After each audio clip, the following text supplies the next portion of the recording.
하나님 말씀은 로마서 2장입니다. 로마서 2장 17절부터 29절까지인데요. 절수가 좀 길지만 우리 한 절씩 교독하시겠습니다. 로마서 2장 17절부터 29절까지. 찾으셨으면 제가 먼저 읽겠습니다. 유대인이라 불리는 내가 율법을 의지하며 하나님을 자랑하며 율법의 교훈을 받아 하나님의 뜻을 알고 지극히 선한 것을 분간하며 맹인의 길을 인도하는 자여 어둠에 있는 자의 빛이여 율법에 있는 지식과 진리의 모본을 가진 자로서 어리석은 자의 교사여 어린아이의 선생이라고 스스로 믿으니 그러면 다른 사람을 가르치는 내가 내 자신은 가르치지 아니하느냐? 도적질하지 말라 선포하는 내가 도적질하느냐? 간음하지 말라 말하는 내가 간음하느냐? 우상을 가증히 여기는 내가 신전 물건을 도둑질하느냐? 율법을 자랑하는 내가 율법을 범함으로 하나님을 욕되게 하느냐? 기록된 바와 같이 하나님의 이름이 너희 때문에 이방인 중에 모독을 받는도다. 내가 율법을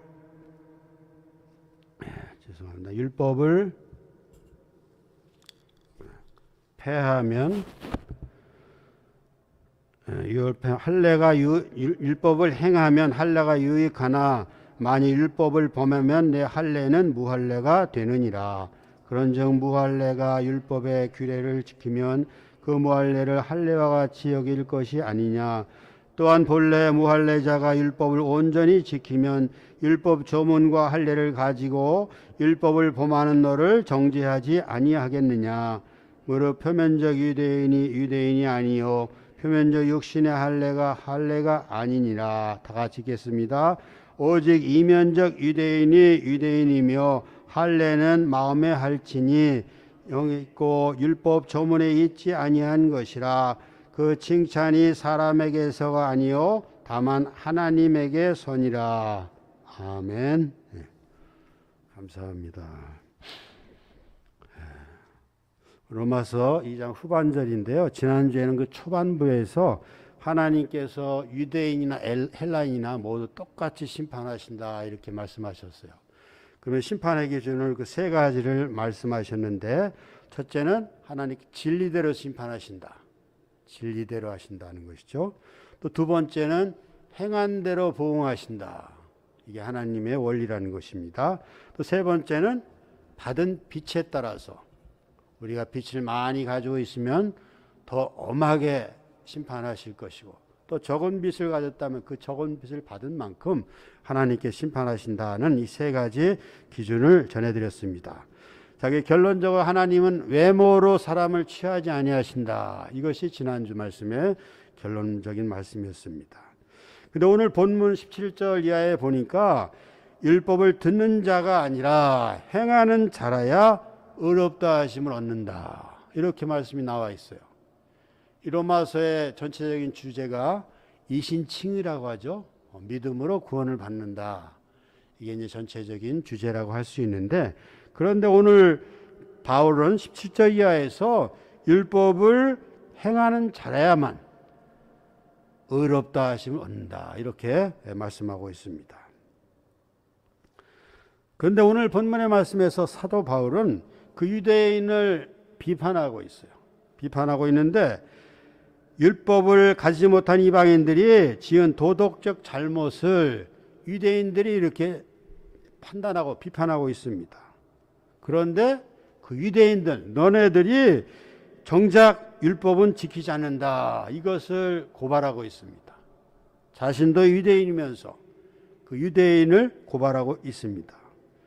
무엇을 고발하고 있느냐? 만일 율법을 가지지 못한 이방인들이 율법을 행하게 되면 너희들이 받은 그 할례가 무익하다는 것이죠. 다시 말씀드리면 너희들은 율법을 가졌지만 그 율법을 행하지 않고 할례를 한다면 그 할례가 무슨 효용이 있겠느냐. 다시 말씀드리면 무할례자가 율법을 지키면 그들이 할례를 받은 것이 아니냐. 이렇게 사도 바울은 말씀하고 있습니다. 여러분, 미국에 퀸 메리어라는 배가 있었습니다. 1936년도에 취항한 배였는데요. 이 배가 아주 큰 외항선입니다. 얼마나 컸냐 하면은 8만 1,000톤이에요. 배 수량이. 8만 1,000톤.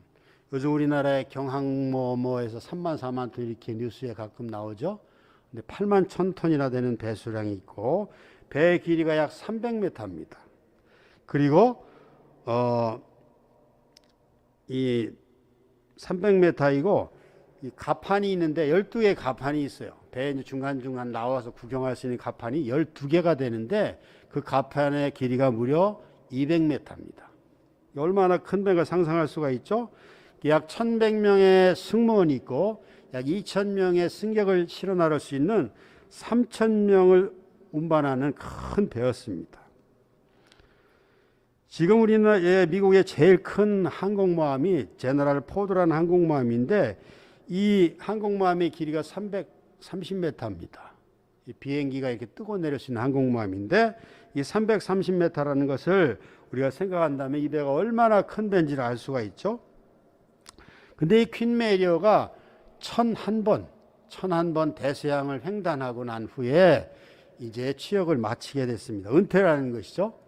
그래서 1967년에 샌프란시스코에 있는 롱비치 항구에 지금도 정박해 있다고 합니다.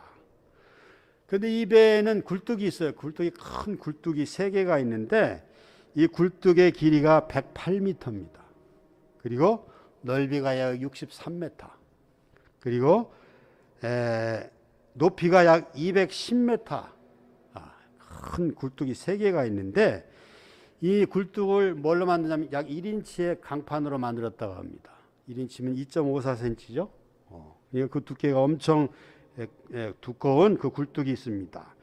그런데 이 굴뚝은 이 항해하는 동안에 약 30번의 그 페인트 칠을 했어요. 그래서 굴뚝 바깥이 이렇게 페인트로 팍 붙었죠. 그런데 이 굴뚝은 취역을 멈춘 후에 관리를 하지 않아서 약간 부실하게 됐습니다. 그래서 굴뚝을 떠내서 잘 고치려고 굴뚝을 탁 기성기로 들어올리는 순간 어떻게 됐을까요? 바삭하고 깨져가지고 박살이 나버렸습니다. 왜 그랬을까요?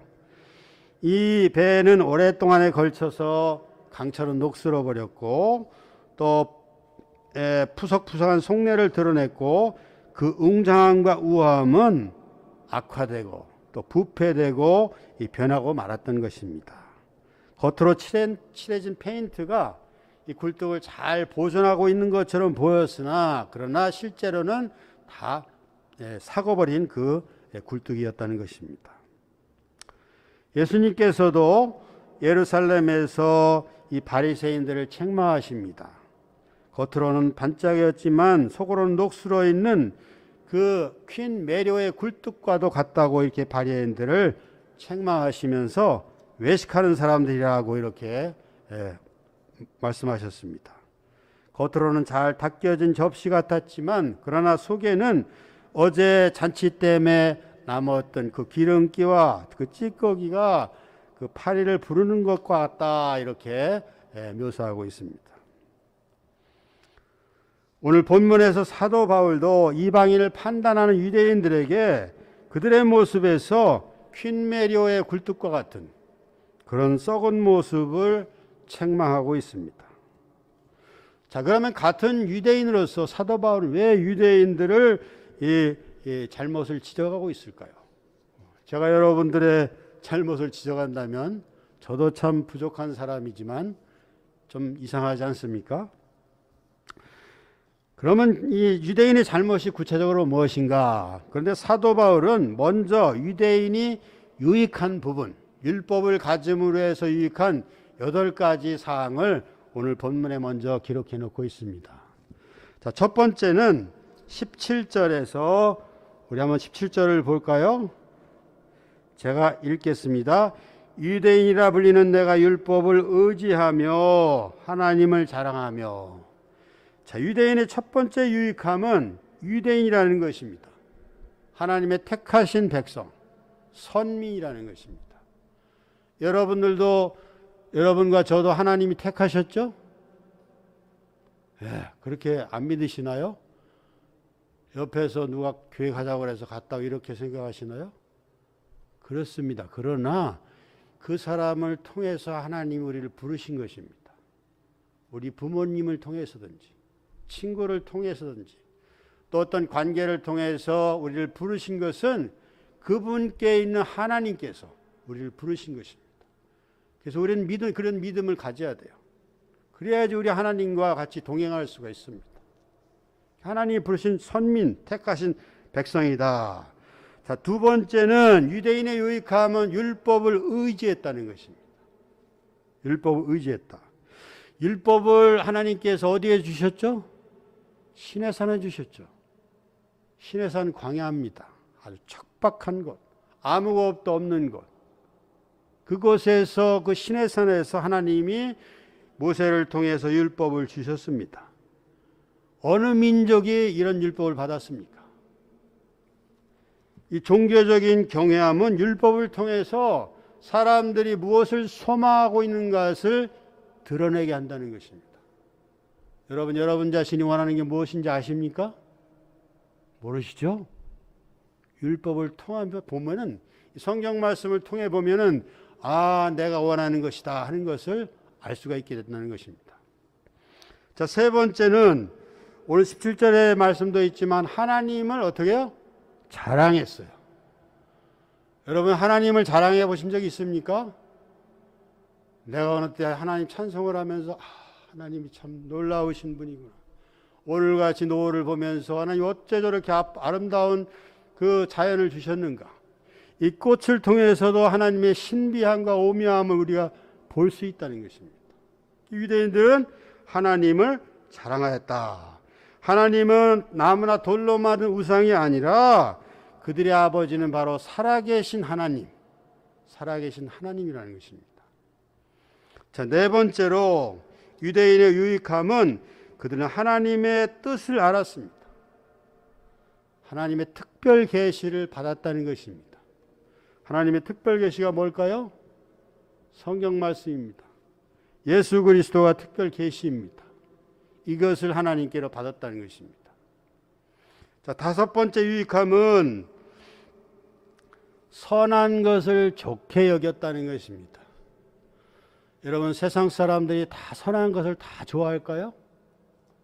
그렇지 않습니다. 선한 것을 좋아하는 사람은 제한되어 있습니다. 근데 유대인들은 이 선한 것을 좋게 생각했습니다. 그래서 율법에 나온 음식에 규례된 규례, 복장이나 생활 방식의 모든 그 생활 방식들이 보통 세상 사람들이 사는 것보다 좁지만 제한이 많지만 그러나 그 제한이 많은 가운데서도 고상한 관점을 가지고 있으며 이것을 선한 것으로 받아들였다는 것입니다. 참 중요한 것이에요. 그러니까 여러분 지금 이 시간에도 여러분이 하고 싶은 걸 할 수 있으나 그러나 예배에 참석하시고 또 우리 SNS를 통해서 같이 예배를 드리는 것 좁은 것이죠. 그러나 이 선한 것이라는 것을 우리가 알고 받아들인다는 것입니다. 자, 여섯 번째로 그들은 율법의 가르침을 받았습니다. 성경에서 제일 긴 장이 시편 119편입니다. 여기 하나님의 규례가 쭉 나와 있죠. 하나님의 말씀은 내 발을 비추는 빛이요. 우리의 발길 가는 발걸음을 비춰준다고 하고 있습니다. 그래서 하나님의 규례 유익함을 찬송하고 있고 그 규례가 그들의 발걸음을 인도한다는 가르침을 좋아했습니다. 여러분들 좋아하시죠? 저도 그렇습니다. 자, 일곱 번째로 19절 20절에서 19절 20절에 보니까 맹인의 길을 인도하는 자여 어둠에 있는 자의 빛이요 율법의 교훈을 받아 하나님의 뜻을 알고 지극히 선한 것을 즐겨하며 맹인의 길이 인도한다는 것입니다. 또 어둠에 있는 자의 빛이 되고 지식과 진리의 모범을 가진 자로서 어리석은 자의 교사요 어린아이의 선생이다 하는 것입니다. 여러분과 저가 이 세상 사람들의 길 안내자예요. 그들은 어디로 갈지 모릅니다. 길이 어딘지를 몰라요. 우리를 통해서 우리가 길을 보여주고 우리 하나님으로 나아가는 길을 비춰준다는 것입니다. 자, 마지막 8번째로 아까 읽어드렸지만 20절에서 진리와 지식의 모범을 가진 민족이었다는 것입니다. 여러분, 오늘날의 이스라엘 민족이 800만 밖에 안 되는 작은 민족이지만 그 영향력이 얼마나 크고 있습니까? 어느 민족이 이 삶의 뿌리와 같은 율법의 진리를 전수받았습니까? 약 4,000년 동안 이 율법을 통해서 이슬람교들도 우리의 성경들을 참고하고 있고, 또 많은 그 하나님을 알지 못하는 사람도 이 성경책을 통해서 그들의 삶의 규범을 규정하고 있는 것을 우리가 볼 수 있습니다. 그래서 사도 바울은 유대인 너네들이 갖고 있는 8가지 유익한 것이 주어졌다는 것입니다. 그런데도 이런 유익함을 받은 유대인들은 그것을 잘 선용해서 하나님을 영화롭게 하지 않고 어떻게 했을까요? 자신의 유익을 위해서, 나 자신의 입지를 강화하기 위해서 사용했다는 것입니다. 이것은 하나님의 뜻을 벗어난 것입니다. 그 심판, 그 관역을 벗어난 것입니다. 하나님의 죄라는 것이죠. 그래서 사도는 24절에서 하나님의 이름이 유대인들 때문에 이방인 중에서 모독을 받는다, 이렇게 말씀하고 있습니다. 자, 무엇 때문에 모독을 받는 걸까요? 우리가 말씀을 잘 살펴볼 필요가 있습니다. 그것은 할례 때문에 그렇습니다. 할례. 육신의 할례를 받는 것, 다른 민족들이 하지 않는 이 할례를 받는 것으로 자신들은 육신을 다 지켰다, 이렇게 한 것입니다. 그래서 이방인들이 잘못을 보고 그들의 죄를 보고 비판하고 지적하게 된 것입니다. 할례를 받은 것, 이것을 특권이라 생각하고 율법을 모두 지켰다고 생각하며, 그러나 정작 율법의 행함에서는 등한시하고 외면했다는 것이 사도 바울의 지적입니다. 그래서 사도는 25절 27절에까지 해서 내가 율법을 행하면 할례가 유익하지만 그러나 율법을 범하면 그 할례는 무할례와 같다, 이렇게 말씀하는 것입니다. 그리고 무할례자가 율법을 지킨다면, 너네들 그 무할례자가 율법을 지킨다면 그 할례 받은 것이 되지 않겠느냐. 그러니 너네들 받은 그 할례가 무슨 유익함이 있느냐고 이렇게 지적하는 것입니다. 그래서 사도는 3절에서 이런 유대인들 내가 하나님의 심판을 피할 줄로 생각하느냐라고 그들을 책망하고 있습니다. 이것이 유대인들의 잘못된 것입니다. 율법의 해석을 잘못한 것입니다. 결국에 율법 해석을 잘못했기 때문에 뭐가 된 것일까요? 외식하는 자가 된 것입니다. 외식하는 자. 그래서 이제 사도는 28절과 29절에서 참 유대인은 어떤 사람이냐, 참 할례가 무엇인지를 정의하고 있습니다. 자, 우리 28절 한번 같이 읽어볼까요? 같이 한번 28절, 29절 같이 읽겠습니다. 시작. 무릇 표면적 유대인이 유대인이 아니요 표면적 육신의 할례가 할례가 아니니라. 오직 이면적 유대인이 유대인이며 할례는 마음에 할지니 영에 있고 율법 조문에 있지 아니한 것이라. 그 칭찬이 사람에게서가 아니요 다만 하나님에게서니라. 표면적 유대인이 어떻게 해요? 유대인이 아니다. 표면적 할례가 아니다. 그럼 어떤 것이 참 유대인이냐? 나와 있죠? 이면적 유대인. 이면적이라는 내면적인 걸 말합니다. 내면적 유대인이 참 유대인이라는 것입니다. 그래서 할례는 마음에 해라.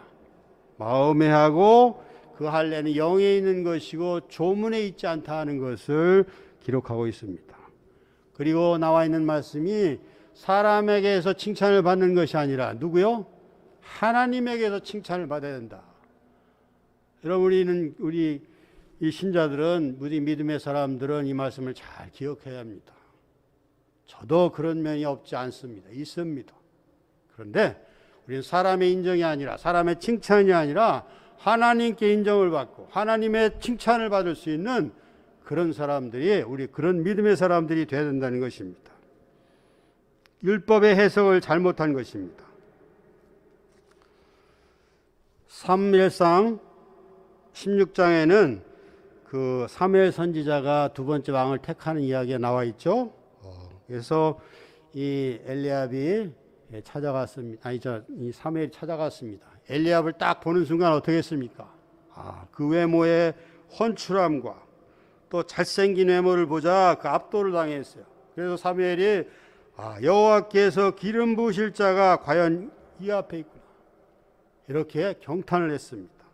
그래서 그에게 안수하려고 하는 순간 하나님께서 거절하셨어요. 뭐라고 하셨습니까? 그 용모와 신장을 보지 말라, 내가 이미 그를 버렸노라, 이렇게 말씀합니다. 내가 보는 것은 사람과 같지 아니하니 사람은 외모를 보거니와 나 여호와는 중심을 본다, 이렇게 말씀하고 있습니다. 근데 외모는 우리가 얼마든지 보여주니까 잘 볼 수가 있지만 중심을 보는 것은 그냥 보여지지가 않죠. 중심을 보기 위해서는 우리가 이 하나님 말씀을 잘 배워야 합니다. 잘 알아야 합니다. 바르게 이해해야 합니다. 그래야만 우리 중심을 볼 수가 있습니다. 예수님의 시대에도 유대인들은 여전히 삶을 외면적으로 살고 있었습니다. 그들은 사람 앞에 보이고자 했던 것입니다. 사람에게 인정받기를 구했고, 잔치와 회당과 기도문에서 또 옷술에서 사람에게 문안받는 것과 라피라 칭함받는 이런 모든 것을 통해서 겉으로 보기에는 화려하고 아주 찬란해 보였지만, 그러나 속으로는 어때요? 작았다는 것입니다. 저와 여러분도 마찬가지입니다. 우리가 하나님을 믿는다고 신앙생활을 오래 했다고 하지만 우리의 경력과 화려함에 비해서 우리의 내면의 하나님과 함께하는 것이 얼마나 많이 자리 잡고 있는지, 바르게 자리 잡고 있는지를 돌아봐야 한다는 것입니다.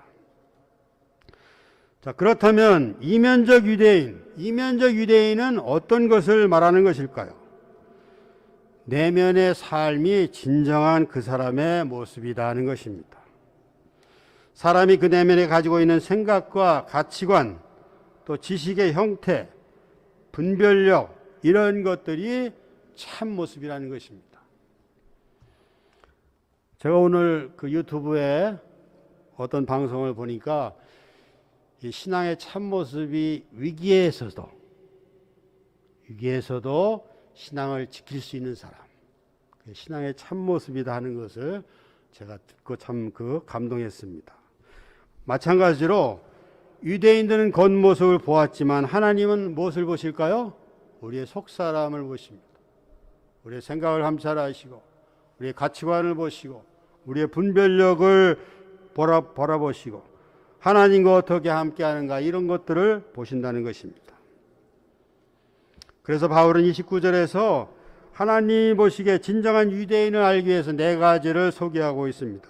첫째는 겉과 외적인 표지들을 강조하지 않는다. 우리는 참 그동안에 외모를 강조했죠. 옷을 잘 입었습니다.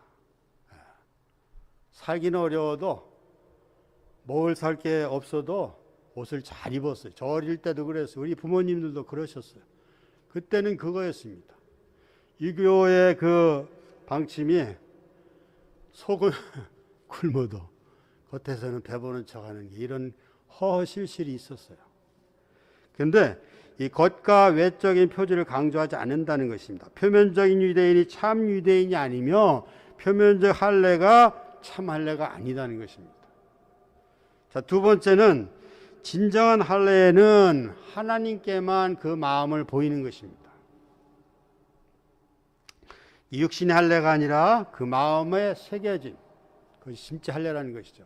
우리 하나님 말씀을 듣고 우리가 감동을 받죠. 순간적인 감동도 받지만 우리 마음에 깊이 새겨질 때 그것이 마음의 할례다는 것입니다.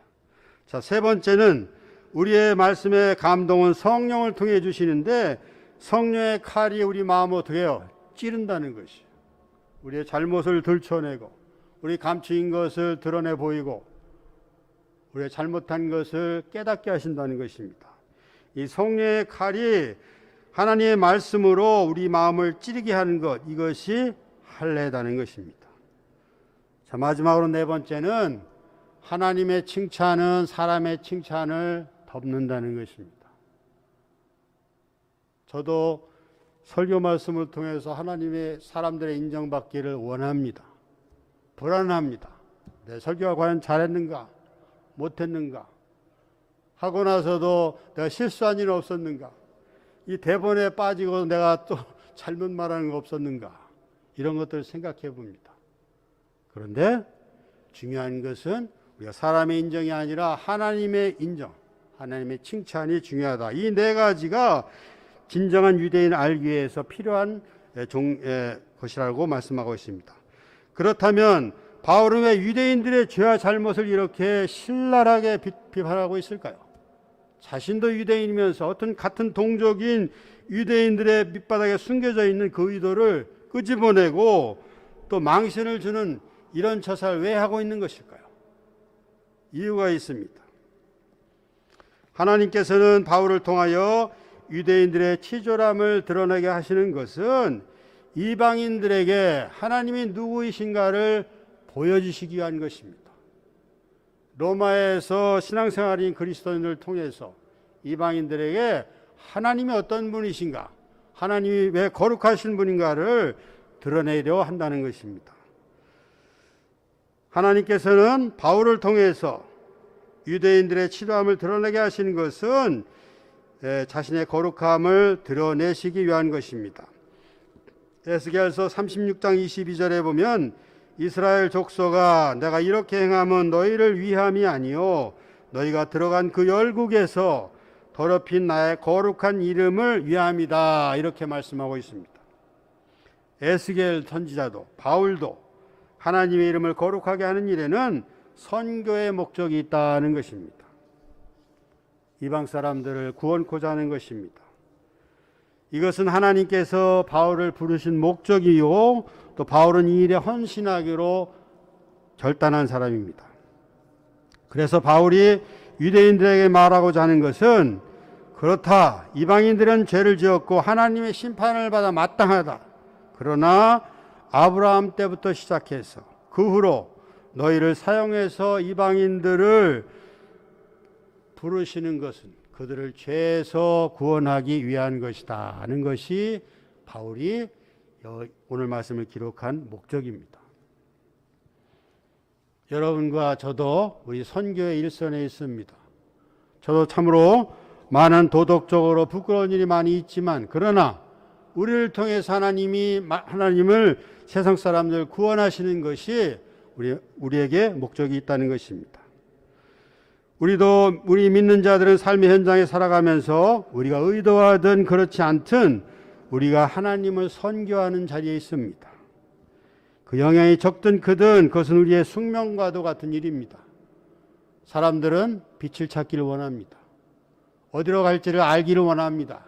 그러나 여러분들이 영적으로 깨어서 그들과 잠시 대화하면 그들은 모른다는 것입니다. 소망이 없습니다. 빛도 없습니다. 무엇을 어떻게 할지를 모릅니다. 매일매일 당면한 일을 처리하고 잠자고 또 그 다음날 일어나서 하는 일을 반복할 뿐입니다. 그래서 우리를 통해서 하나님은 그들에게 길을 인도하고 빛을 주는 자로서의 사명을 감당하길 원하는 것입니다. 그래서 바울은 우리는 표면적인 유대인이 아니요 이면적 유대인으로서 살아갈 것을 권면하고 있습니다. 자, 그러기 위해서는 우리에게 고칠 점이 하나 있다는 것입니다. 우리가 어린아이와 같이 살아가라. 여러분, 예수님께서 어린아이들을 칭찬하셨죠? 예수께서 이렇게 말씀하십니다. 천지의 주제이신 아버지여, 이것을 지혜롭고 슬기 있는 자들에게는 숨기시고 어린아이들에게는 나타내심을 감사하나이다. 마태복음 11장 25절에 기록되어 있습니다. 왜 지혜롭고 슬기 있는 자들에게는 숨기셨을까요? 그들의 중심에는 하나님이 아니라 자신에게 있다는 것입니다.